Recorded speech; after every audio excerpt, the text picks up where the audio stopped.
Astaghfirullah. Alhamdulillah wassalatu wassalamu ala Rasulillah wa ala alihi wa sahbihi wa mawalah wa la hawla wa la quwwata illa billahi wa ba'du. Baik, kita lanjutkan kajian kita, masih membahas kitab Arba'in Nawawi, dan kita masuk pada hadis ke-15. An Abi Hurairah radhiyallahu anhu anna Rasulullah sallallahu alaihi wasallam yaqul man kana yu'minu billahi wal yawmil akhir falyakul khairan aw liyasmut wa man kana yu'minu billahi wal yawmil akhir falyukrim jarahu wa man kana yu'minu billahi wal yawmil akhir falyukrim dhaifahu, rawahul Bukhari wa Muslim. Dari Abu Hurairah radhiyallahu anhu, dia mengatakan Rasul sallallahu alaihi wasallam bersabda, barang siapa yang beriman kepada Allah dan hari akhir, maka berkatalah dengan kebaikan atau diam. Dan barang siapa yang beriman dengan Allah dan hari akhir, maka hormati tetangganya. Dan barang siapa yang beriman kepada Allah dan hari akhir, maka hormati tetamunya. Hadis ini ulama menggolongkannya sebagai nisful Islam, separuh dari Islam. Karena Islam itu terbagi menjadi dua hak. Pertama, hak yang diberikan kepada Allah subhanahu wa ta'ala, seperti sholat, doa, baca Quran, dan begitu seterusnya. Yang kedua, hak yang diberikan kepada sesama manusia, sesama hamba Allah subhanahu wa ta'ala. Salah satunya terangkum dalam hadis yang kita akan bahas di pagi hari ini. Makanya hadis ini bagus sekali, indah sekali, karena hadis ini bicara tentang nisful Islam, separuh daripada Islam. Abu Qatadah, salah satu perawi hadis ini, ketika dia membaca kalimat man kana yu'minu billahi wal yaumil akhir falyakul khairan aw liyasmut, barang siapa yang beriman kepada Allah dan hari akhir, maka ucapkan dengan ucapan yang santun, kalau tidak bisa diam. Kata beliau, gara-gara hadis ini aku lebih banyak diam dibandingkan bicara. Setelah aku membaca hadis ini, kata beliau, aku lebih banyak diam dibandingkan bicara. Kenapa? Karena Rasul mengatakan as-sumtu najah, diam itu lebih banyak selamat dibandingkan banyak bicara. Makanya Abdullah ibn Mubarak rahimahullahu ta'ala mengatakan, kalau bicara itu bernilai seperti perak, maka diam itu bernilai seperti emas. Artinya kalau orang berbicara dan isinya ketaatan kepada Allah Azza wa Jal, akan diberikan nilai perak, maka diam jauh lebih berharga dibandingkan bicara yang santun, karena nilainya adalah emas. Saking pentingnya menjaga lisan, gitu maksudnya. Bahkan sampai ada ulama yang mengatakan, kalau seandainya saya ini bicara, kemudian pembicaraan saya ini buat takjub orang lain dan takjub kepada diri sendiri, maka sebaiknya hentikan bicaranya. Dan kalau dengan diamnya orang suka, maka pergi diam. Maksudnya ulama dulu itu menjaga hati gitu. Sampai-sampai kalau ngomong orang suka dengan ucapan kita, malah yang ngomong suruh diam. Takutnya nanti takabur gitu ya. Ulama dulu seperti itu. Kalau orang lain asik bicara, tambah lagi kalimatnya sama kita kan. Karena kita ini kadang-kadang tidak pernah mengerem bicara. Bahasa ibu-ibu ember gitu ya, atau baskom. Udah ngomong banyak ngomong tuh mulut ember gitu. Ya. Sebenarnya kalau bicara tentang masalah kalam, pembicaraan itu kan ada dua macam. Ada pembicaraan yang kalau orang bicara itu berpahala. Kalau seandainya ketika berbicara dan isinya pahala, ngomong, tapi dengan santun. Tapi sekiranya kalau seseorang itu yang kedua berbicara dan isinya akan merangsang perbuatan dosa, maka sebaiknya diam. Itu maknanya. Jadi ketika Nabi SAW mengatakan falyakul khairan, maksudnya khairat dunya wal akhirah. Katakan ucapan yang santun, yang bermanfaat untuk dia dan akhiratnya, auliyasmut, daripada bicara berdosa. Maka lihat bagaimana Islam mengajarkan kepada kita soal bicara saja diatur dalam Islam ini. Ma'asyiral muslimat yang dimuliakan Allah Subhanahu wa taala, sedikit kita bicara tentang adab kalam. Kita tahu bahwa pembicaraan manusia itu tidak akan dibiarkan begitu saja, tetapi dicatat oleh dua malaikat yang disebut dengan Raqib dan Atid. Makanya Rasulullah mengatakan ma yalfidhu min qaulin illa ladaihi raqibun atid. Tidak ada satupun ucapan kecuali akan dicatat raqib dan atid, baik ucapan baik atau ucapan buruk. Sanaktubu ma qalu, kami akan catat apapun yang mereka katakan. Makanya kenapa Islam menjunjung tinggi adab bicara. Kita lihat bagaimana perkataan para ulama dulu atau para sahabat Nabi SAW, para tabi'in, para tabi'ut tabi'in, banyak sekali untayan-untayan nasihat soal bicara itu. Disebutkan salah satunya, berkata Salman ibn Daud, maksudnya Sulaiman ibn Daud, Nabi Sulaiman putra Daud alaihi salatu wassalam, dia mengatakan, in kanal kalam min fiddatin fasukutu min dhahabin. Persis seperti yang dikatakan Abdullah ibn Mubarak tadi saya katakan di awal. Kalau seandainya ucapan itu bernilai perak, maka diam itu bernilai emas. Kemudian Abu Bakar Siddiq radhiyallahu an pernah kemudian memegang lisannya, kemudian mengatakan hadzal ladzi awradanil mawarid. Inilah yang menjadikan seseorang akan masuk ke dalam jahanam. Lisan inilah, kata Abu Bakar, yang menjadikan orang itu tidak bisa melewati sirat titian, maksudnya masuk ke dalam jahanam. Abdullah ibn Mas'ud radhiyallahu anhu mengatakan wallahi alladzi la ilaha illahu ma syai'un ahwaj ila tuli sijni min lisan. Demi Allah yang tidak ada sesembahan yang berhak disembah kecuali Allah Subhanahu wa taala. Tidak ada sesuatu yang paling berhajat seseorang memenjarakan dari anggota badannya melebihi memenjarakan lisannya. Saking bahayanya lisan gitu ya. Sampai Abdullah bin Mas'ud mengatakan seperti itu. Kemudian juga Abu Darda radhiyallahu anhu mengatakan ta'allamus sumta kama ta'allamunal kalam. Belajarlah diam sebagaimana kalian belajar bicara.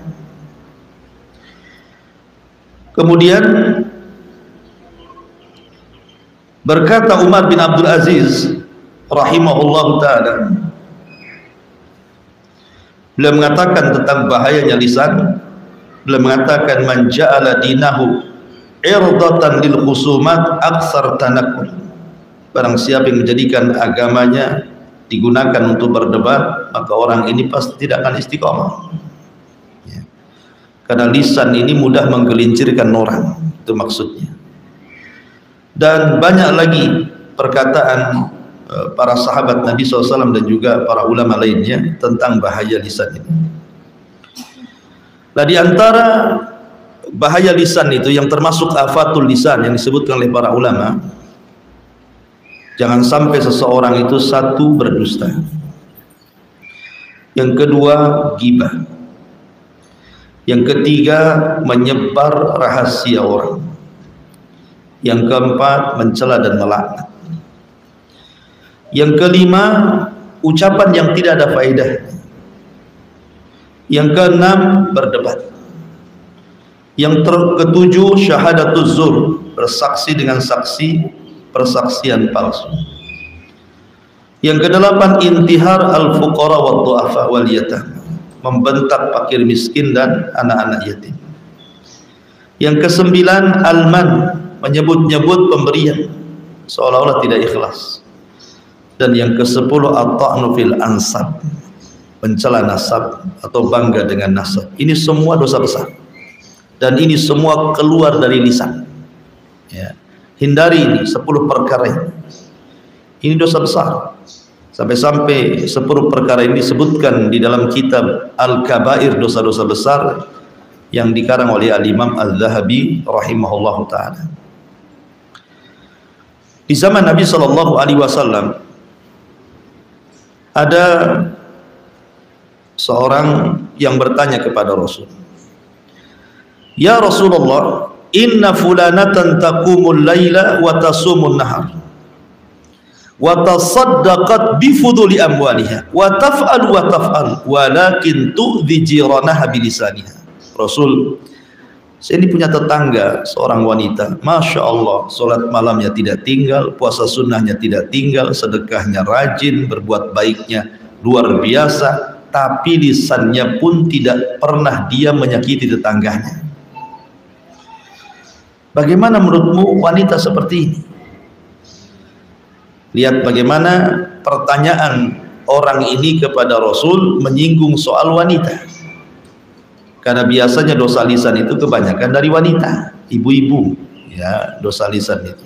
Maka dicontohkan di sini seorang wanita, bukan laki-laki. Maka Nabi SAW langsung berteriak dan mengatakan, la khaira fiha, wanita itu tidak punya kebaikan secuil pun. Hiya min ahlin nar, wanita itu pasti masuk neraka.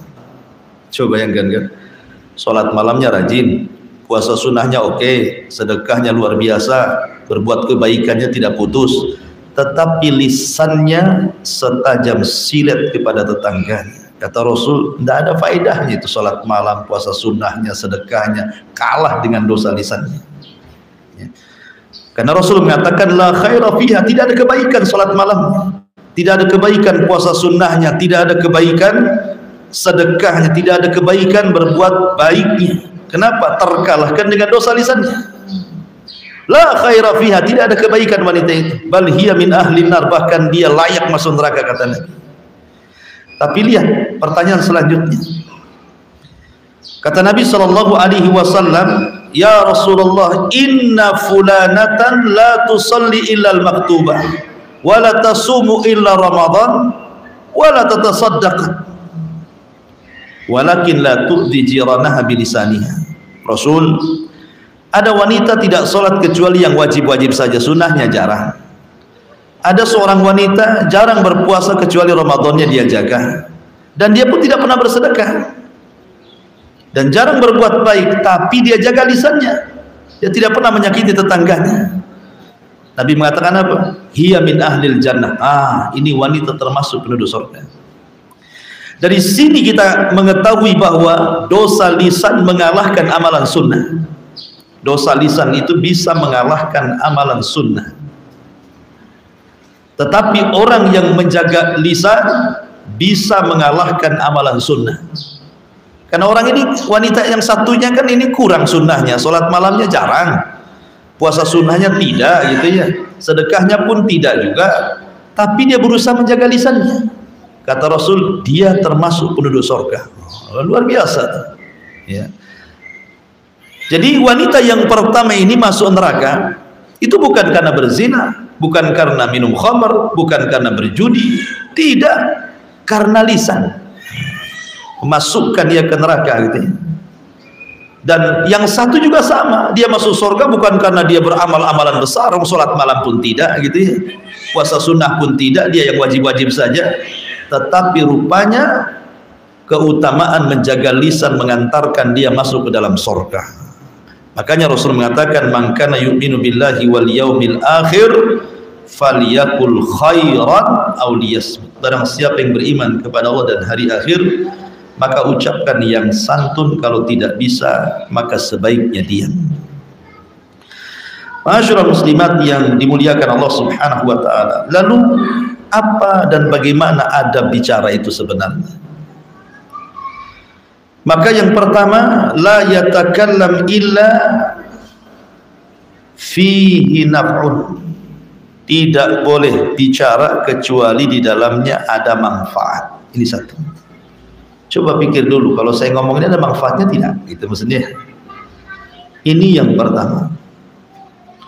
Yang kedua, menjaga dan memilih waktu yang tepat untuk bicara. Tidak semua tempat, semua waktu kita bicara, tidak. Ada kalanya kita diam, tetapi kita carilah pilih-pilih waktu kapan tepatnya bicara. Ngobrol baik dengan suami gitu ya, ngomong dengan tetangga ingin menasihati, kan mesti ada waktu-waktunya. Kemudian juga yang nomor 3, langsung kepada pokok pembicaraan. Kalau bisa itu to the point, tetapi dengan bahasa santun. Kadang ada orang mutar-mutar yang diajak bicara aja pusing akhirnya kan itu. Kamu ini ngomong apa kan itu. Kemudian yang keempat, memilih bahasa. Memilih bahasa ini penting gitu ya. Apalagi di beberapa daerah itu kan ada mufrodat yang mungkin kalau sama mungkin itu ya maknanya, tetapi kalau yang disebut ini kasar sekali, ini halus sekali gitu ya. Kan ada dalam setiap adat daerah itu bahasa-bahasa yang santun, yang setengah santun, yang kasar itu. Maka pilih yang santun. Kemudian juga adamul mughalati fil madhi. Jangan terlampau memuji seseorang. Ya, kalau ngomong, kalau hendak kita suka dengan seorang itu jangan memuji melampau. Karena memuji melampau itu bisa menjadikan orang yang dipuji itu jadinya takabur, dan kita yang memancing dia takabur, akan dosa juga jadinya kita. Kemudian juga jangan sekali-kali berbicara itu yang membuat manusia murka, karena bagaimanapun Rasulullah SAW mengatakan, wa innal abda la yatakallamu bil kalimati ma yulqi laha balan yahwi sahibuha fi nari jahannam ab'ad ma bainal masyriqi wal maghrib. Kata Rasul, terkadang ada seorang hamba itu tanpa dipikir, main ngomong saja, akhirnya ucapannya ini membuat Allah murka. Itu sudah mencukupkan orang-orang ini dimasukkan ke dalam jahanam sejauh jarak barat dan timur, kata Nabi. Makanya juga harus dipikirkan juga ya, jangan asal ngomong gitu, jangan sampai menyakiti orang, karena satu kalimat yang menyakiti orang itu sudah mencukupkan orang masuk neraka. Kemudian juga berikan muqaddimah saat bicara, minimalnya senyum dulu atau apa. Kan ada orang kalau lagi marah itu yang dihadapkan tuh udah mukanya muka seram dulu kan. Ya ada muqaddimahnya lah bicara itu, senyum dulu, wajahnya agak menakutkan baru ngomong, jadi enak bicaranya ya. Termasuk juga sebisa mungkin apa yang kita katakan itu kalau bentuknya nasihat sudah kita amalkan. Dan kalau itu bentuknya nasihat seolah-olah ibu bicara dengan cermin, nah seperti itulah ibu bicara dengan orang. Berarti kita sedang menasihati secara tidak langsung diri sendiri, kayak ibu di cermin terus ngomong sama cermin, itu kan nasihati diri sendiri. Nah, anggaplah orang dinasihati itu seperti kita dalam cermin ya. Kemudian berusaha menutupi aibnya. Ini yang pertama, man kana yu'minu billahi wal yaumil akhir falyakul khairan aw liyasmut. Kemudian yang kedua, kata Nabi SAW, man kana yu'minu billahi wal yaumil akhir falyukrim jarah. Barang siapa yang beriman dengan Allah dan hari akhir, maka hormati tetangganya.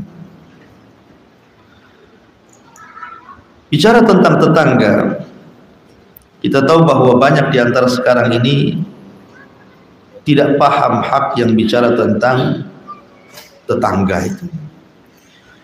Padahal Nabi SAW sampai mengatakan, ma zala Jibril yusini bil jar hatta dhanantu annahu sayuwarisuhu. Jadi Jibril itu selalu datang mengingatkan diriku, kata Rasul, jaga tetangga, jaga tetangga. Hampir-hampir aku sangka tetangga itu jadi ahli waris. Ya. Saking seringnya Jibril gitu ya, mengingatkan Nabi SAW tentang hak tetangga. Dan ingat, tetangga semakin dekat dengan rumah kita berarti semakin banyak haknya. Tetangga yang jauh berarti semakin sedikit haknya. Jadi makin dekat, makin nempel di rumah kita berarti makin besar haknya. Aneh di zaman sekarang ini. Terkadang ada tetangga yang nempel rumah musuhan sama dia, tetapi tetangga yang jauh baik pula sama dia. Kan ada tuh yang gitu tuh. Ya. Padahal justru semakin dekat tetangga itu semakin besar haknya itu daripada tetangga yang jauh. Ya. Makanya kenapa Nabi SAW itu mewanti-wanti soal tetangga ini, sampai-sampai Nabi SAW mengatakan kepada Abi Dzar Al-Ghifari itu, ya Aba Dzar, idza tabakhta maraqatan faksir ma'aha wa ta'ahad jiranaka. Wahai Aba Dzar, kalau engkau masak sayur perbanyak kuahnya, bagi-bagi tetangga. Ini kinayah, maksudnya begini, maksudnya Rasul itu dalam hadis ini bukan berarti ditiru, wah kalau gitu kita masak sayur asam 1 tong gitu ya, bukan itu maksudnya. Ini kan nasihat Rasul, ya kan? Maksudnya kalimat wa ta'ahad jiranaka ini syahidnya di sini, memberi hadiah kepada tetangga. Bukan lafaz yang pertamanya, kata Nabi kalau masak diperbanyak kuahnya, banyaknya kuahnya gitu kan, ayamnya 1 sayap, kuahnya 1 tong, itu mana itu kebagian lagi gitu ya. Artinya bukan itunya, tapi kalimat wa ta'ahad jiranakanya itu, hendaklah bagikan hadiah. Semakin sering memberikan hadiah kepada tetangga, semakin dicintai tetangga. Yakin Bu? Itu sudah sabda Nabi. Coba saja Bu, tiap hari ngasih lauk sama tetangga itu, senang tetangga itu. Bahkan kalau 1 hari tak datang, ditunggu-tunggu dari jendela, kapan dia gitu ya Bu ya. Senang dia kan, dia nggak masalah diantar ibu terus. Artinya bahwa semakin dekat semakin hak besar. Makanya tetangga itu kan dibagi 3 kata Rasul. Ada 1 tetangga yang memiliki 3 hak, 2 ada tetangga yang memiliki 2 hak, 3 ada tetangga yang memiliki 1 hak. Ini harus paham ya. Pertama, tetangga yang memiliki 3 hak, kalau 1 dia kerabat kita dan dia seorang muslim, berarti 3 hak yang diberikan kepada dia: hak tetangga, hak muslim, hak kerabat. Yang kedua, ada tetangga itu memiliki 2 hak, kalau dia tidak ada hubungan kerabat tapi dia seorang muslim, berarti dia punya hak: 1 hak tetangga, 2 hak muslim. Kemudian yang ketiga, ada tetangga itu punya 1 hak saja, kalau dia bukan muslim, bukan kerabat, berarti tetap dia punya hak yang disebut dengan hakul jiran, kalau dia orang kafir ya, dia kafir, bukan kerabat, bukan muslim, berarti tetap dia punya hak, namanya hakul jiran, hak bertetangga. Seperti apa contohnya? Wa yamnaunal ma'un, jangan mencegah kalau tetangga itu pinjam sesuatu, kasih. Ya, umpamanya punya tetangga non muslim, dia pinjam periuk, dia pinjam ini, dia pinjam itu, kasih. Wa yamnaunal ma'un, jangan sampai kita mencegah tetangga meminta sesuatu, karena itu bagian daripada para pendusta agama. Dan itu sebakhil-bakhilnya, yang bakhil itu ketika tetangga pinjam sesuatu ibu tolak, berarti ibu itu orang paling bakhil di dunia. Karena yang remeh saja ibu nggak mau ngasih, gimana pula pinjam uang? Pinjam kuali aja nggak dikasih, gimana pinjam uang 1 juta? Kemana-mana alasannya ya. Jadi tetangga itu terbagi menjadi 3 tadi, dan semakin dekat semakin besar haknya. Termasuk juga jangan merobek hak bertetangga, karena dosanya besar ya. Makanya ketika Nabi SAW bicara tentang dosa zina, ya kan, dosa zina, kata Nabi SAW, berzinah dengan halilati jari, dengan orang yang ada hubungan tetangga gitu ya, dengan berzina dengan yang tidak ada hubungan bertetangga itu dosanya beda. Ya. Umpamanya tetangga dengan tetangganya selingkuh gitu ya. Daripada seseorang kemudian berzina dengan yang rumahnya jauh, ya beda kota atau beda desa atau beda perumahan gitu ya. Maka beda dosanya. Kenapa? Karena orang yang berzina dengan sesama tetangga dua dosanya. Pertama dosa zinahnya, yang kedua merobek hak tetangga. Tapi kalau berzina dengan orang lain ya mungkin dosa zina saja kan itu dapatnya. Tapi kalau sudah bertetangga itu ada hak tetangga, jangan dirobek di situ. Hak bertetangga, makanya dari dosa saja sudah tampak.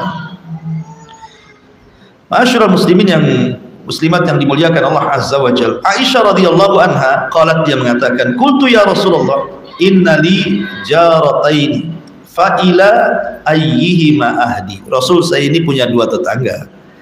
Ini kira-kira kemana hadiah yang saya harus berikan karena cuma satu.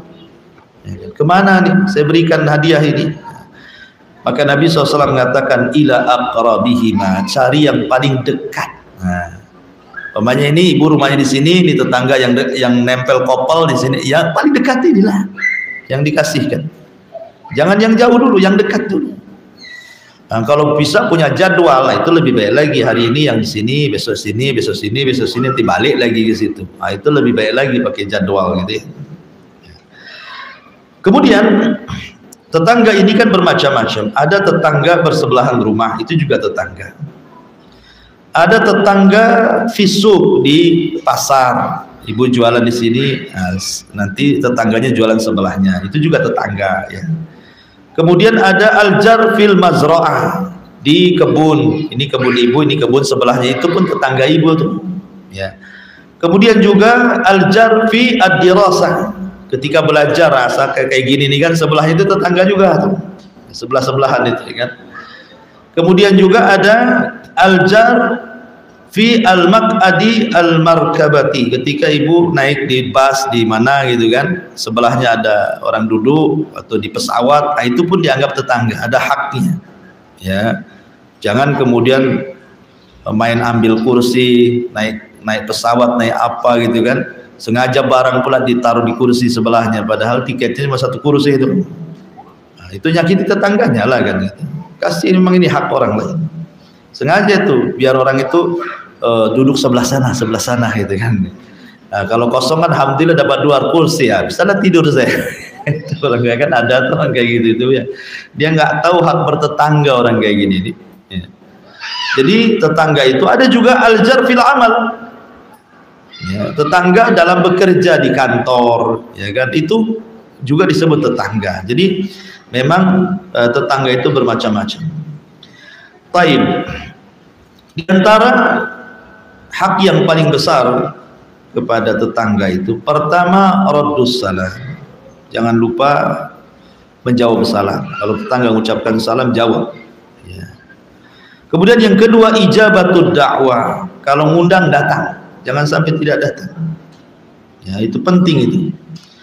Dan yang paling penting lagi kaful adha anhu, jangan membalas keburukan tetangga dengan keburukan, sabar. Nah, itu paling penting. Jadi kalau tetangga ngomong apa-apa, ibu diam sajalah kan, itu paling besar haknya.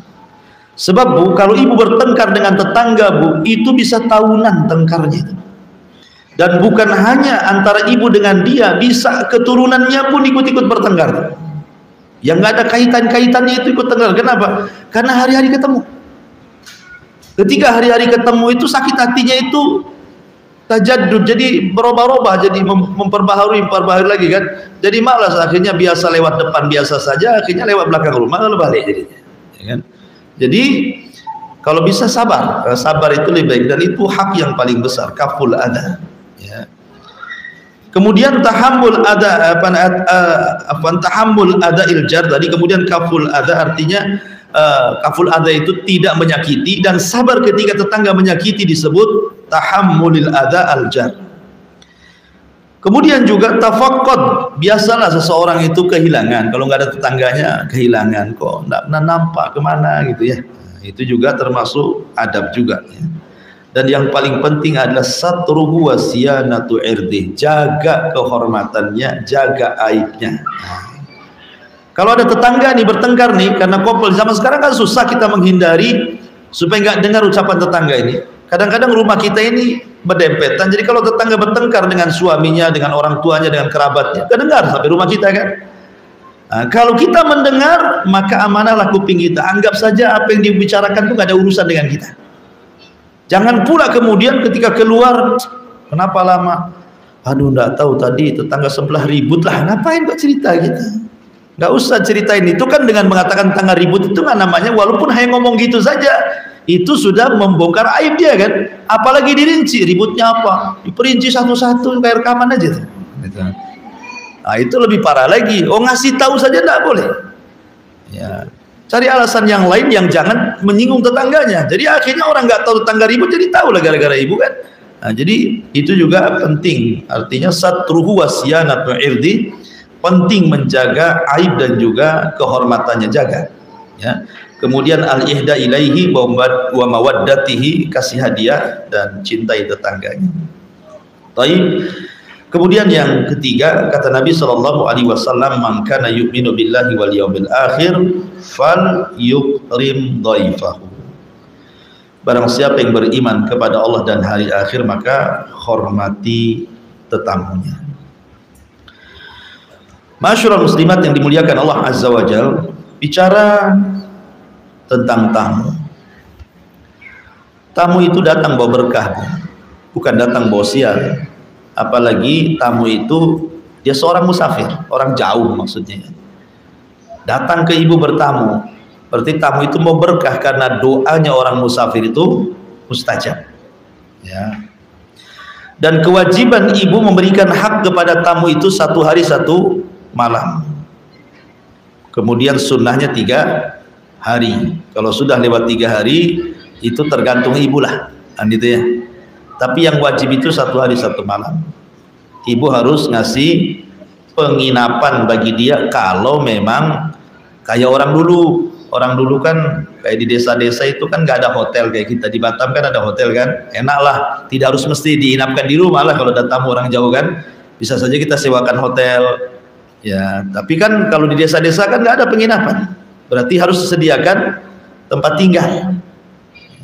Kemudian dikasih makan yang sewajarnya lah dalam 1 hari 1 malam, itu wajib hukumnya Bu. Kalau tidak ibu berdosa. 1 hari itu sajalah, sewakan hotel atau kasih makan, yang penting udah 1 hari itu selesai. Kalau memang di rumah tidak ada kamar lagi. Nah, adapun hari kedua dan hari ketiga itu sunnah hukumnya. Kalau ibu berbuat baik berarti dapat pahala, kalau tidak pun maka tidak berdosa kan gitu. Kalau sudah hari ketiga lebih, ya itu kembali kepada kita. Tetapi yang paling penting ketika menjamu tamu, sebelum kita menghidangkan makanan, tempat tinggal, 2, pertama senyum. Nah, itu penting tuh. Ya. Yang kedua ramah tamah dulu. Oh, alhamdulillah, masya Allah, mabruk. Nah, macam-macam lah, puji dia kan itu ya. Baru setelah itu kasih makanan. Ya. Jadi itu ketika menerima tamu yang pertama kali senyum dulu. Nah, kata Rasul, tabassumu kali akhika sadaqah, senyum. Biar senang gitu tamu itu. Berarti kedatangan dia tidak menjadikan ibu susah. Kan kadang ada tamu itu, pernah ada seseorang cerita begini. Seorang syekh cerita. Ya. Jadi syekh ini punya kawan, cerita kawannya ini bawa tamu, ceritanya ingin dibawa pulang ke rumahnya. Ingin dibawa pulang ke rumahnya. Lah cuman waktu itu tidak bawa handphone sehingga tidak memberitahu istrinya bahwa tamunya akan datang gitu ya. Bahwa hari itu akan ada tamu karena lupa dia tidak bawa handphone. Ketika sampai di rumah, tamu ini kan belum masuk nih. Kemudian suaminya ngomong sama istrinya, tadi abang bawa tamu, ada apa kira-kira? Tiba-tiba istrinya marah.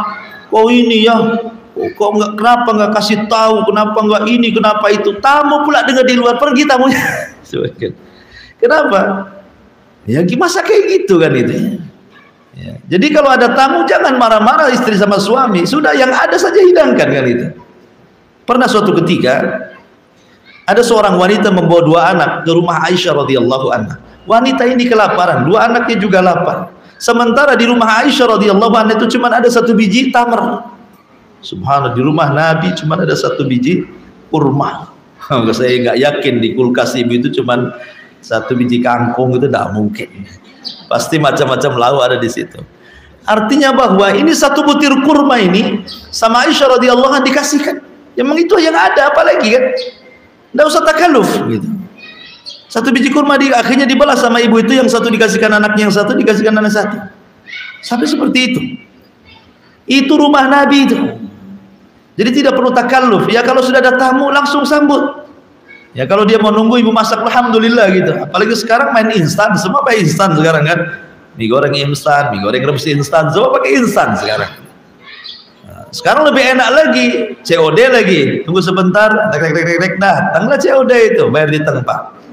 Nah, apalagi lebih mudah lagi kok sekarang ini.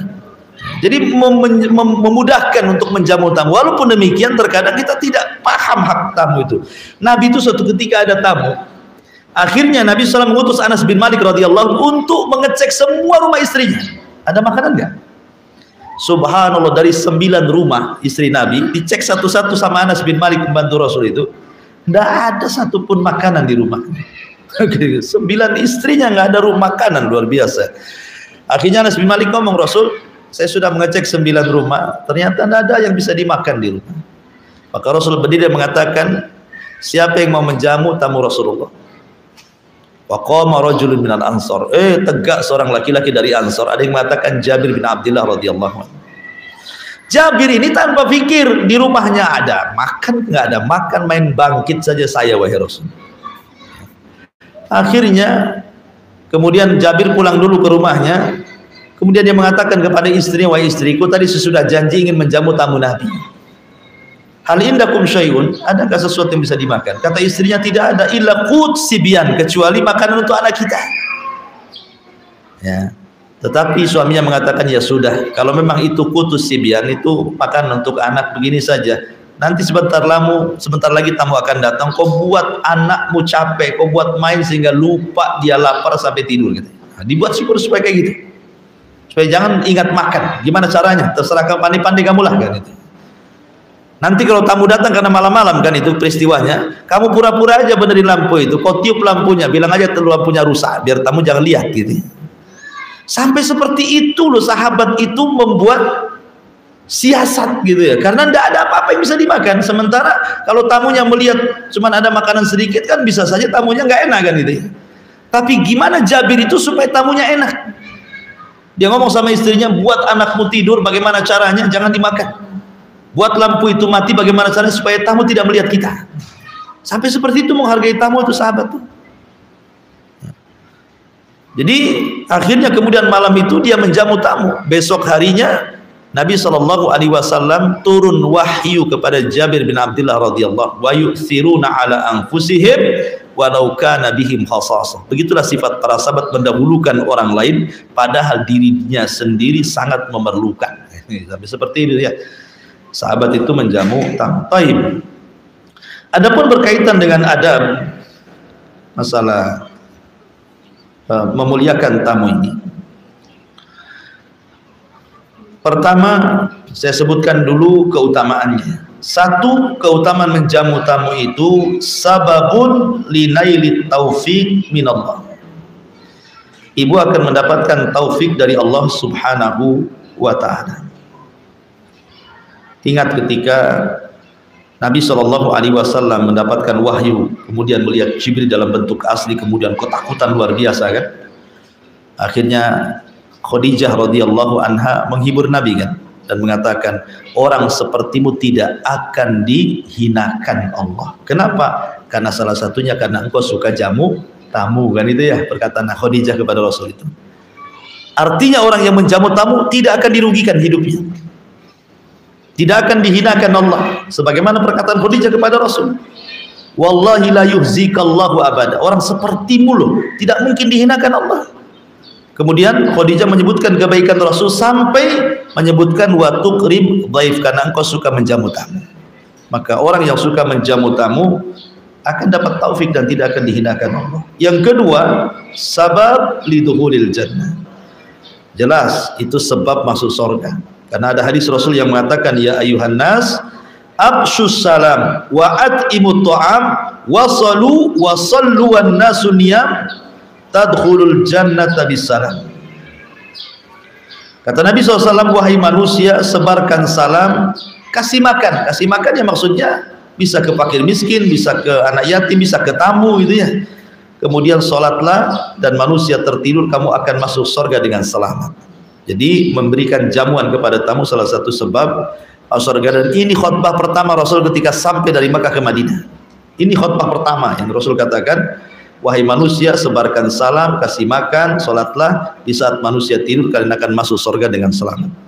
Kemudian yang nomor 3, sebab mendapatkan kamar-kamar khusus di surga. Bukan hanya masuk surga, dapat kamar lagi di surga. Ketika Nabi SAW menyebutkan tentang kamar surga yang terbuat dari cermin yang bisa dilihat dari luar dan dalam gitu ya.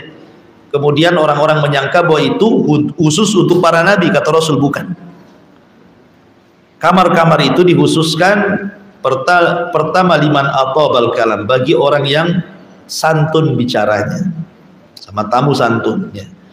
Kemudian wa it'am at-ta'am, memberi makan tamu fakir miskin dan yang lainnya. Wa shalla lillahi bil laili wan nasu niyam, salat di malam hari sementara manusia sedang tertidur. Maka kata Nabi SAW, 3 perkara ini seseorang bisa mendapatkan kamar-kamar indah di surga. Termasuk juga yang keempat, menjamu tamu salah satu adalah perkara yang sangat mahbubun ilallah, sangat dicintai oleh Allah Subhanahu wa ta'ala. Di antara adabnya satu, anna haqqad dhiyafa salasata ayyam, hak tamu itu 3 hari, wajib 1 hari, 2 harinya sunnah. Tapi ada yang mengatakan bahwa ini hak ahlil qura, artinya yang dimaksud tamu itu tidak semua tamu. Maksudnya tamu, dikatakan tamu itu kalau datang dalam jarak safar, itu disebut tamu, Bu. Ya, orang Tanjung Pinang, orang Tanjung Balai datang ke Batam, itu disebut tamu. Karena apa? Sudah masuk masafah safar. Ya kan, kalau dari Pinang ke sini kan sudah boleh jamak, boleh kosong. Berarti tamu. Oh, kalau tetangga dua tetangga 2 rumah bukan tamu datang ke ibu. Ya. Saya ingin bertamu lah ke sebelah, mau nginap di sebelah kan hak saya 3 hari. Enak kali, karena nggak ada makanan di rumahnya, saya mau bertamu sama dia aja lah biar makan 3 hari tempat dia kan. Bukan tamu, bukan tamu 1 Batam, ini Batam bukan tamu. Tamu itu yang ada jarak safar maksudnya. Itu disebut tamu namanya ya. Kemudian yang kedua, alla yatakallaf al-mudhib li dhaifihi ma laysa indah. Jangan membebankan seseorang kepada tetamunya apa yang dia tidak miliki. Jadi tidak perlulah seseorang itu istilahnya karena tidak punya apa-apa akhirnya tidak mau jamu tamu. Tidak maulah, janganlah ke rumah saya. Nah, alasannya nggak ada apa-apa di rumah ya kan. Jangan, datang saja gitu. Apa yang ada itulah yang ibu berikan. Tidak usah takalluf gitu kan. Ya. Makanya Nabi SAW ketika bertamu kepada rumah Abu Haitham ibn Tiham bersama Abu Bakar dan Umar, dia datang. Kemudian Abu Haitham itu kan karena tamunya orang besar, Nabi, Abu Bakar, Umar ini kan tamu hebat-hebat kan. Dia langsung ambil pisau mau ngambil kambing yang paling besar, kambing pejantan itu. Kata Rasul, iya kawal halub. Jangan itu katanya. Yang ini saja kata Rasul, yang kurus-kurus ini saja. Nah, ini tamu yang seperti ini tahu diri ibu namanya. Nah, ibu jadi gitu, jadi tamu pun ada hak juga. Ya, kalau sudah tahu tuan rumahnya sibuk, ibu langsung komen, enggak usah apa-apa gitu ya. Walaupun sebenarnya matinya nggak apa-apa, mau keluarkan aja. Tapi kan ada basa-basinya lah gitu maksudnya ya. Supaya tuan rumah itu juga enak gitu. Karena dia kan ada orang itu yang enggak bisa nahan gitu. Kayaknya malunya lebih ke depan, menjamu tamunya ke belakang kan jadinya. Akhirnya karena malunya lebih besar enggak jamu tamu jadinya. Ya, jadi itu penting, jangan takalluf ya. Kemudian juga tahniatul baiti listiqbalid duyub idza hadaru, berusaha untuk mengucapkan tahniah, selamat datang ya, ngomong baik lah, doa gitu. Masya Allah, sudah lama kita ketemu, gimana kabar, gimana anak, gimana, pokoknya basa-basi lah kan itu ya. Ini ada tamu diem saya, tamunya pusing lah kan itu. Orang ini suka nggak sama saya di sini? Gitu. Kan ada orang itu yang mau ditamuin nggak mau gitu. Kemudian yang nomor 4, an yakum ala hidmati dia fihi binafsihi. Kalau bisa jangan nyuruh orang. Memang ibu punya pembantu, ada tamu, jangan pula kalau ada apa-apa ini ada pembantu saja ya, jangan. Kan ada tuh orang kayak gitu itu ya, kan ada pembantunya, suruh pembantunya pula melayani tamu. Jangan. Kalau bisa diri kita ya kan, itu pahala untuk kita. Kalau pembantu yang ini, pembantu apa pahala nantinya? Ini kan kesempatan kita, nggak usah main pembantu-pembantu lagi. Itu sebagaimana dijelaskan dalam riwayat Sahal ibn Sa'ad. Kemudian tentang sesuatu yang harus dilakukan di antara adab tamu adalah ta'jilut ta'am, segerakan makan. Di anna dzalika min ikram adh-dhaif, karena menghidangkan makanan itu sesuatu yang paling besar dalam menjamu tamu. Sekali lagi, tamu jauh, bukan tamu dekat ya. Tamu yang jauh kan, apalagi zaman dulu, kalau alhamdulillah kalau zaman sekarang sih banyak, hampir beberapa meter nanti ada warung Padang, warung Jawa, warung macam-macam kan, sehingga kadang-kadang tamu itu sebelum sampai ke ibu udah makan dulu kan. Tapi zaman dulu kan nggak ada kayak gini-gini kan ya, nggak ada warung-warung itu, sehingga datang itu memang lapar betul. Nah, sehingga kenapa masalah ta'jilut ta'am ini, segera menghidangkan makanan, itu nomor 1 dalam menghormati tamu ya. Makanya ketika Ibrahim alaihi salatu wassalam kedatangan tamu dalam bentuk manusia, padahal tiga-tiganya malaikat, hendak menghabarkan kelahiran Ishak dan hendak menghancurkan negeri Sodom, maka Rasulullah SAW langsung mengambil pisau dan menyembelih untahnya. Jadi tidak ngobrol lagi, suruh duduk langsung ke belakang gitu ya. Menunjukkan apa? Menghadiahkan makan itu disegerakan kalau ada tamu. Kemudian juga yang selanjutnya adalah alla yabkhal bima'idatin, jangan bakhil dengan makanan di meja makan. Jangan bakhil. Kalau memang ada di kulkas itu, ya keluarkanlah dari itu. Apa yang ada di kulkas itu. Apalagi ibu tahu tamu ini kesukaan apa gitu kan, maka lebih bagus lagi. Wala yanamu qablah, jangan tidur sebelum tamu tidur.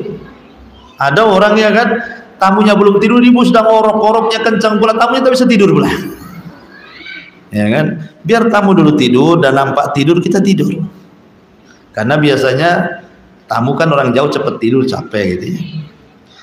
Kemudian wala yashku az-zaman bihudurihi, dan jangan mengeluh soal waktu karena kedatangannya. Jangan mengeluh kepada tamu gitu ya. Kemudian kama la yukallafu nafsuhu fawqa ma yutiq, jangan juga sebagaimana seseorang tidak boleh memberatkan dirinya di atas kemampuannya. Kemudian juga tasyyi'ud dhaifi ila babid dari, berusaha menarik tamu itu langsung dibawa ke dalam rumah. Nah, jadi kalau tamunya ada di pagar bu, ya ibunya keluar langsung ditarik itu ya tangannya, ayo masuk gitu kan. Ini enggak, dari dalam rumah, masuk aja katanya. Adabnya lo nggak ada ibu ya. Jadi keluar, ambil, masuk, digiring gitu ya. Jadi menunjukkan senang, teriak-teriak pula di dalam rumah. Masuk aja selagi di dapur. Ibu lo, sopan santunnya lo nggak ada ya. Baik. Kemudian juga Allah yashba qablah summa yansarib wa yatrukuhu, jangan ibu lebih kenyang dibandingkan tamunya. Ibu masak banyak, ibu pula yang paling congok situ. La haula wala quwwata.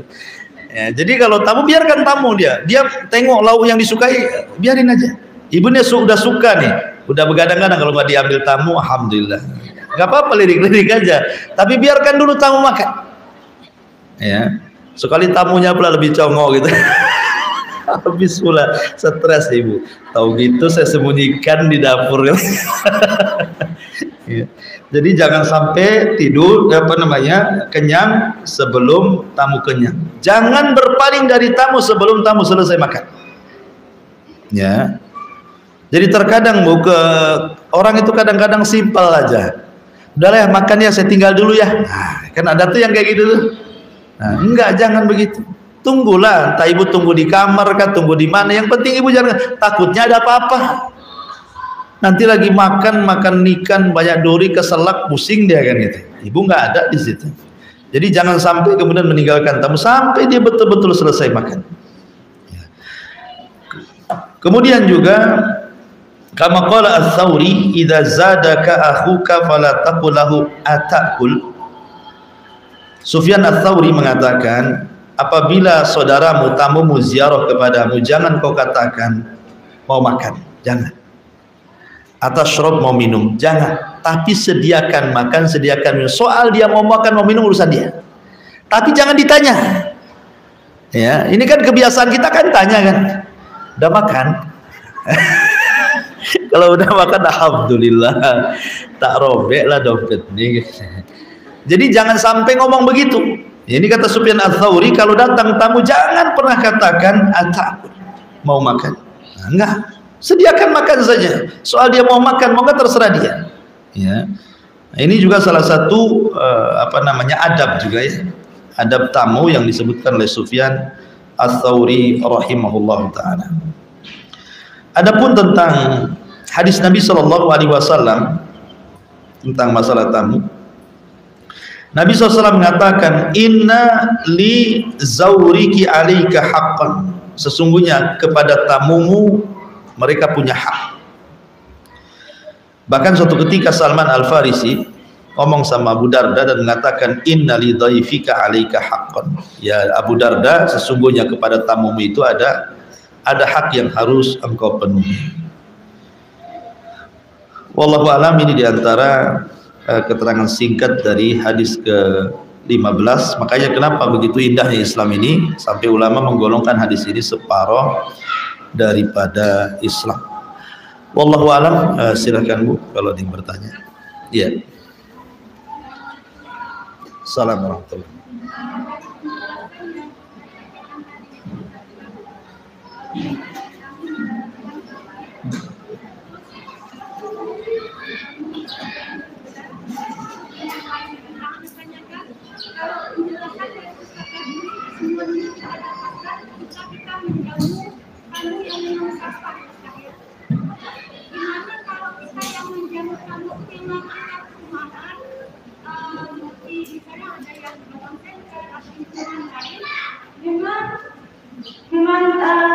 Mereka itu jauh dan istilahnya kalau rumah kita itu lama gitu. Apakah pahala yang kita dapatkan itu sama dengan hadis yang meninggal? Ya, alhamdulillah. Hadis-hadis tadi kan umum, memberi makan pada siapa saja, menjamu seseorang umum. Maksudnya begini, tamu yang dikatakan punya hak, kalau kita tidak menjalankan hak kita berdosa, itu maksudnya tamu yang sifatnya memiliki safar jauh. Karena di zaman dulu tamu-tamu itu memang mereka kalau safar kan capek gitu ya, nanti sampai perlu istirahat, perlu makan, perlu apa kan, zaman dulu kan. Tapi kalau zaman sekarang kan dipermudah, kadang-kadang tamu ini nginep sebelum sampai ke rumah kita. Banyak tamu itu yang nggak mau membebankan orang yang ditamuinya. Terkadang dia sudah sebelum sampai ke rumah dia sudah nyewa hotel sendiri tuh. Kan banyak tamu yang gitu itu kan, karena tidak mau memberatkan. Makanya tamu-tamu akhirnya sebelum kita datang itu dia sudah di hotel dulu. Saya sudah di hotel katanya kan. Ya, kata ibu, alhamdulillah sudah di hotel. Jadi maksudnya begini, kalau memang secara umum berbuat baik itu pasti berpahala. Secara umum ya kan, ngasih makan, senyum, ngomong baik, ngomong santun, ngasih tempat, itu semua sama pahalanya. Cuman ada hak yang lebih ditekankan kalau memang sifat tamu itu memang mendesak untuk kita memberikan hak. Seperti tamu jauh itu kan memang mereka butuh hak sama kita kan, butuh tempat tinggal, butuh makan. Ya. Tapi sekarang mau tamu mau dekat mau jauh pun kadang-kadang mereka segan dengan kita.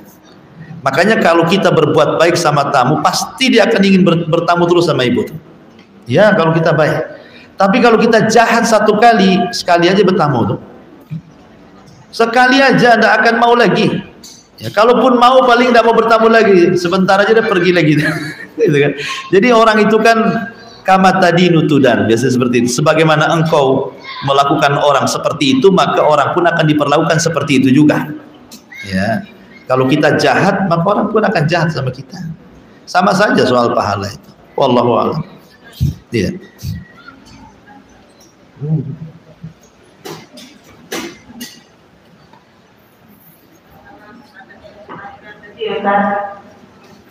Ketika tetangga kita itu salah satu hak dari kita non-muslim, seperti tadi meminjamkan zakat mengajar, mereka meminjam seperti pas kali dia mau merayakan hari raya mereka tahu seperti ada seperti baking gitu untuk masak kue. Yang kita lakukan, mana tahu mereka memasak ada yang halal di dalamnya, termasuk itu untuk merayakan hari raya mereka. Bagaimana kita untuk meminjamkan barang mereka? Iya, alhamdulillah. Nggak apa-apa, pinjamkan saja. Karena kita ini sedang memberikan hak, bukan mendukung acara tersebut. Karena kan tetangga-tetangga tertentu non-muslim, mereka kan tidak selalu. Justru waktu-waktu tertentu saja kan mereka itu butuh kan. Ya, jadi kita memberikan itu bukan karena mendukung acara, tidak. Tetapi karena kita ini bertetangga dengan dia, nggak enak kan itu. Soal kemudian tetangga ini non-muslim makan babi, makan yang haram-haram gitu, makan anjing gitu ya, umpamanya. Nanti dia masak pula di kewali kita. Dalam Islam itu, Rasul pernah di Khaybar. Khaybar itu kan daerah Yahudi, dan mereka biasa makan daging, ya, daging babi gitu kan. Nah, kata Nabi SAW, kalau memang tidak ada lagi kecuali inaknya mereka, bejananya mereka, pakailah setelah kau cuci 3 kali. Artinya dengan dicuci 3 kali sudah nggak ada lagi kan. Nah, apalagi kalau seperti jilatan anjing, jelas tuh. Ya kan, 7 kali dengan 8-nya dengan tanah, selesai, hilang tuh najisnya. Dan kalau terlampau takut ibu gandakan 2-2, sendok 2, satu untuk tetangganya, satu dipakai sendiri. Nah gitu. Kuali 2 khusus, ibu punya 1 lemari itu dikhususkan untuk tetangga saja. Kalau takut seperti itu kan buat kayak gitu. Kalau memang Allah berikan rezeki, ibu bisa beli 2-2. Tapi kalau memang tidak bisa, nah, dan tetangga ma'ruf itu makanannya, ya pas datang barang itu cuci saja lah. Kan habis dicuci hilang najisnya. Apa masalahnya? Nah, cuman karena was-was saja ibu ini kan. Was-was saja jadinya akhirnya nggak mau sama tetangga gara-gara itu jadinya.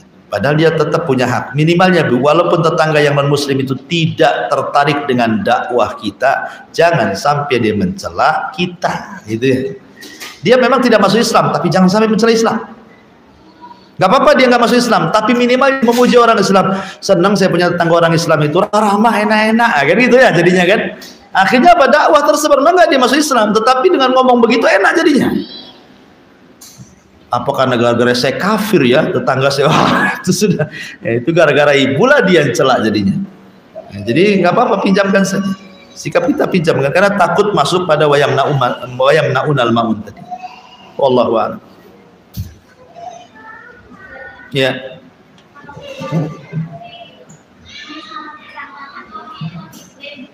Nggak dengar oh pakai itu.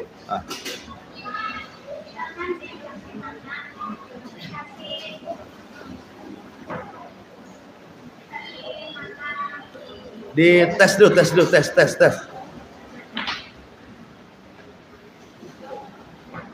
Iya, Ustaz begini, pengalaman sama kita kan dikasih makan sama orang Nasrani, jangan sama asal teman kayak aja dikasih mie gitu kan, mie makan itu kamu enggak ya? Oh, tetangga non muslim? Iya, kan ada sama teman kayak ada juga orang Nasrani, terus dimakan. Kita kan ada yang bilang itu kan sering makan babi anjing. Terus itu maksudnya itu jadi makan itu jadi makan jalannya itu. Karena ada kebanyakan orang-orang itu nggak mau dibuatnya sama dia itu alasannya sama mereka itu jalannya itu sering kena babi makanan itu. Iya. Dalam orang itu kalau kita enggak pikirannya sudah dicuci menurut kita. Iya. Jadi pertanyaannya, boleh nggak dikasih makan mie dari tetangga kemudian kita makan? Ya, tapi asalnya semacam kayak ada. Iya, paham. Iya. Ya, alhamdulillah. Makanan itu ada dua. Ada yang sifatnya sembelihan, ada yang sifatnya non sembelihan. Kalau sembelihan, Bu, kalau sembelihan memang makanan ahli kitab itu halal selama dua syarat. Pertama, disembelih dengan menyebut nama Allah bukan nama Isa. Yang kedua, disembelih syar'i di lehernya, gitu ya. Kemudian adapun non sembelihan tidak ada masalah. Ini non muslim ngasih telur mentah, ngasih mie mentah yang nggak ada unsur sembelihan di situ. Kalau nggak ada unsur sembelihan, makan aja lah, selama zatnya halal. Tapi kalau sudah ada sembelihan, ada ayamnya, ada daging kambingnya, ada daging sapinya, nah itu kan menyangkut sembelihan. Kalau sudah ada daging-dagingan tuh, ya. Berarti kalau sudah daging-dagingan, berarti lihat siapa yang ngasih. Kalau yang ngasih orang di luar daripada ahli kitab, maka nggak usah dimakan, ya. Atau ahli kitab tetapi ibu ragu-ragu syubhat, ya nggak usah dimakan. Tapi kalau tetangga ngasih buah-buahan, makan aja lah buah-buahan, kan. Karena Nabi SAW juga memanfaatkan khazainul Lat wal Uzzah, memanfaatkan pembendaharaan harta yang di sekitar patung Lat dan Uzzah, dimanfaatkan sama Nabi. Tapi makanannya tidak dimakan sembelihannya. Nah, jadi kalau berkaitan dengan sembelihan saja. Adapun tentang masalah kata orang dia suka makan daging babi, ini kata orang betul enggak, kan itu? Jangan kata orang saja. Kalau memang betul, ya ibu cuci sajalah. Nah, kalau memang dia makan, ada makanan dikhawatirkan minyaknya minyak babi, ya terima saja, tak usah dimakan. Ustaz kalau sudah kemakan, ya sudah kemakan, gimana pula? Apalagi sudah seminggu, gimana? Ya kan sudah makan, ya sudah, Bu, ya, udah kenyang pun, tapi jangan berharap lagi kapan dia ngasih, katanya. Baik, Ustaz, kalau ada tetangga pinjam beras, terus saya bilang tidak usah dikembalikan. Ternyata selang beberapa hari dikembalikan. Bagaimana Ustaz dengan kejadian ini? Sementara beras itu kan termasuk benda riba. Tidak. Beras ini memang terjadi khilaf. Apakah komoditi riba itu hanya tertera dalam hadis Nabi SAW, gandum, kurma, garam, gitu ya? Apa juga kemudian menyeluruh kepada beras dengan kias? Gitu ya. Pertama, lihat akadnya. Ini kan akadnya ngasih hadiah. Ya nggak usah lah, ambil aja. Itu kan hadiah. Ibu ngasih hadiah kan? Pertanyaannya ini, Ustadz, kalau ada tetangga pinjam beras, tapi ibu nggak mau minjamkan, mau menghadiahkan saja kan? Bahasanya kan? Berarti akadnya akad hadiah. Nggak ada akad pinjam meminjam di sini. Ketika akad hadiah tiba-tiba dia ngasih balik, memberikan, artinya menjawab hadiah kita lah, itu maksudnya. Ya terima saja kan itu, karena akad kita nggak minjamin. Kalau dia kemudian mengembalikan, ya anggaplah itu kebaikan dia kepada kita.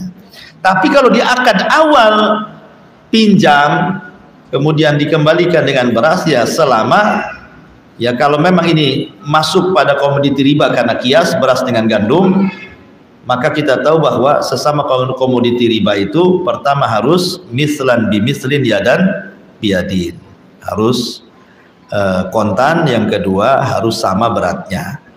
Tapi kalau ini beras ini dimasukkan kias, tapi bagi yang tidak memasukkan beras pada komoditi riba, ya tidak masalah, yang penting sama beratnya walaupun tidak kontan. Kalau memang dipinjamkan sekilo, ya balik sekilo, gitu ya.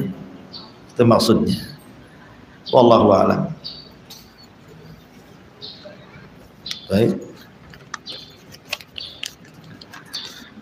cukup, Bu, ya.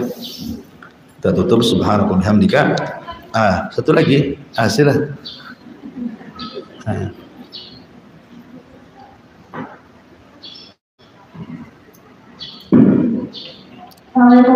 Waalaikumsalam.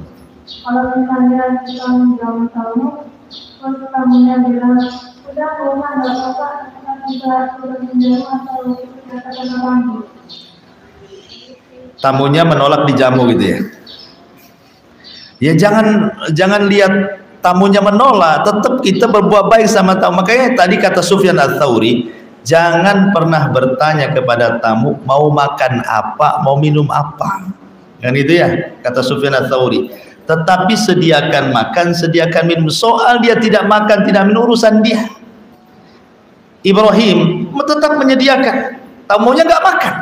Sudah disediakan makanan enak sama Nabi Ibrahim, tidak ada satu tamunya yang makan, tidak makan daging, tidak minum. Ya gimana malaikat tamunya? Ya kan? Kan malaikat tamunya menjelma manusia, tapi Ibrahim tetap itu menyediakan tuh semua makanannya. Lihat makanan pun tidak malaikat, yang dilihat wajahnya Ibrahim. Ketakutanlah Ibrahim ini. Oh, dikasih makan yang dilihat wajahnya, dikasih minum yang dilihat wajahnya. Sementara Ibrahim sudah tua, ini tamu muda-muda, jangan-jangan jahat kan itu ya. Akhirnya kemudian baru tahu setelah itu malaikat. Tapi lihat adabnya di sini. Udah kasih aja semua. Toh kalaupun tamu pergi ya kita juga yang makan tuan rumah. Masih bisa dimakan sendiri gitu ya. Kalau memang tidak habis sedekahkan ke tetangga, fakir miskin. Gak ada masalah. Jadi kewajiban kita tetap menjamu tamu. Soal tamu itu, oh nggak usah itu basa-basi dalam hatinya, nggak apa-apa gitu itu.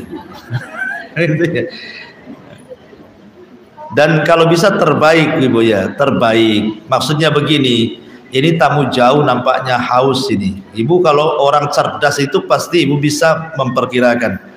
Nah, ini kalau dikasih aqua gelas nggak hilang hausnya nih. Gitu kan, jangan. Ini harus dikasih jus ini kan gitu ya. Jadi kalau orang cerdas kan dia akan tahu kondisi tamu ini suka apa kan. Nah, ini enggak, tamu paling ini aqua gelas ya kan? Makanannya goreng bakwan, aduh gitu. Baik, subhanallah bihamdika asyhadu an la ilaha illa anta astaghfiruka wa atubu ilaik. Allahu ta'ala. Assalamualaikum warahmatullahi wabarakatuh.